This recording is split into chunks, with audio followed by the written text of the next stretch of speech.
સેન્ટરથી Laheripura road પર આડેધડ દબાણોને લઈને ટ્રાફિક જામના દ્રશ્યો જોવા મળ્યા. પદ્માવતી શોપિંગ સેન્ટરથી લહેરીપુરા રોડ પર આડેધડ દબાણોને લઈને ટ્રાફિક જામના દ્રશ્યો જોવા મળ્યા.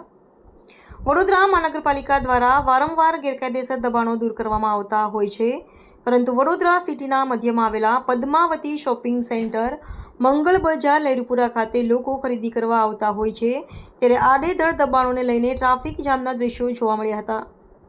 આ જગ્યાએ વડોદરા મહાનગરપાલિકાની ટીમ ગેરકાયદેસર ઉભરાતી લારીઓ જપ્ત કરવામાં આવે છે, પરંતુ પાલિકાના અધિકારીઓને આ દબાણ કરતા વેપારીઓ ગાંઠતા નહીં અને અહીં ટ્રાફિક પોલીસના કર્મચારીઓ પણ હોતા નથી, જેને લઈને પદ્માવતી શોપિંગ સેન્ટરથી લહેરીપુરા જતા માર્ગ પર ટ્રાફિક જામના દ્રશ્યો જોવા મળ્યા હતા.